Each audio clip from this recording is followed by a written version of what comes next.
বিগত সরকার আমলে যারা ব্যবসা করে তারা ঘর পায় না, বিভিন্ন রাজনীতির নেতারা পাইছে। আমাদের এখানে সমস্যা যেমন এই ঘরগুলো সরকারিভাবে দেওয়া হয়েছে, সরকারের ভাড়া হলো 5,000 টাকা। যে ঘরগুলো যারা পাইছে মালিক তারা ভাড়া নেয় 1 লাখ থেকে 1.5 লাখ টাকা। 1 লাখ টাকা ভাড়া আছে, 90,000 টাকা ভাড়া আছে, 60,000 টাকা ভাড়া আছে ঘর বুঝে। এই ব্যবসা সরকার নেই 5,000, জি 13 টাকা স্কোয়ার ফিট, এসব সরকার আর কি ভাড়া নেয় 13 টাকা স্কোয়ার ফিট। জি ওই হিসেবে 400 স্কোয়ার ফিট ঘর আছে, ভাড়া যা আসে। কিন্তু মালিকরা ভাড়া নিচ্ছে 1 লাখ, কে কোনো ঘর প্রতি 1.5 লাখ। এই মালিক কারা? মালিক হচ্ছে বিগত সরকার আমলে মালিক তো পাইছে সরকার। সরকার। তাইলে আবার মালিক কারা? মাস না, এই ঘরগুলো বরাদ্দ হয়েছে বিভিন্ন জনের নামে। বিভিন্ন জনের নামে। বিগত সরকার আমলে যারা ব্যবসা করে তারা ঘর পায় না, বিভিন্ন রাজনীতির নেতারা পাইছে ঘর। রাজনৈতিক সাধারণ নেতারা ব্যবসা এখানে ব্যবসা করে? না, করে না, করি আমরা সাধারণ মানুষ। তো কিন্তু এখন তো ওই সরকার নাই, তাইলে এখন তো আর ফ্রি হয়ে যাওয়ার কথা। ওইটাই বহাল আছে। ওটা বহাল আছে। জি, যেমন আমরা ঘর পাইছি, আমাদের বুঝিয়ে দিচ্ছে না। আজ 1 বছর আগে আমরা টাকা দিয়ে রাখছি, সেই ঘর আমাদের দেয় না। কালি আমরা ডিসি অফিসে আসছি, ঘুরাইতেছে, আজ না কালকে ঘুরাই দেয় না।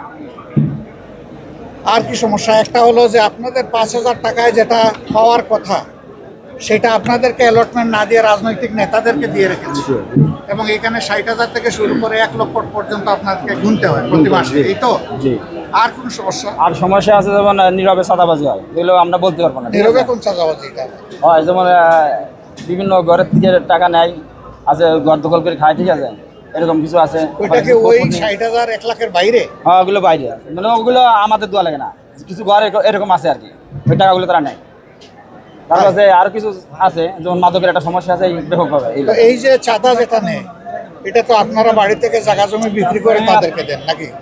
না না, আমরা এখানে ব্যবসা করে দিই আর কি, দিনাদাই খাওয়া দিচ্ছি। তার মানে হচ্ছে যে জিনিসটার দাম আজকে 10 টাকা হওয়ার কথা, আপনি চাঁদা দেওয়ার কারণে বাধ্য হয়ে এটা 12 বা 13 টাকায় আপনাকে বিক্রি করতে হয়। এইটাই। অর্থাৎ এটার ভার গিয়ে পড়তেছে, বোঝা গিয়ে পড়তেছে জনগণের ঘাড়ে। জি।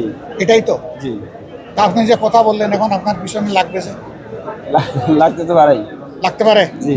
সাহস আছে। বাড়ি কোথায়? ইনশাআল্লাহ রাজবাড়ি জেলা। রাজবাড়ি। রাজকীয় মন। জি। ইনশাল্লাহ আল্লাহ আপনাকে সাহায্য করেন। আমিন।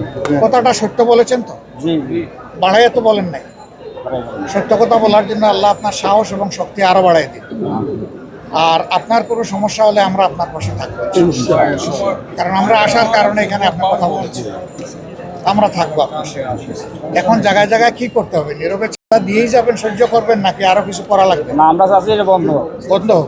তাইলে বন্ধ করতে হলে তো প্রতিরোধ করা লাগবে। জি। প্রতিরোধের জন্য জি, আমরা প্রস্তুত আছি ইনশাআল্লাহ। সবাই প্রস্তুত হবেন? জি। প্রস্তুত হন, আমরা সবাই মিলে প্রতিরোধ করবো। আপনি তো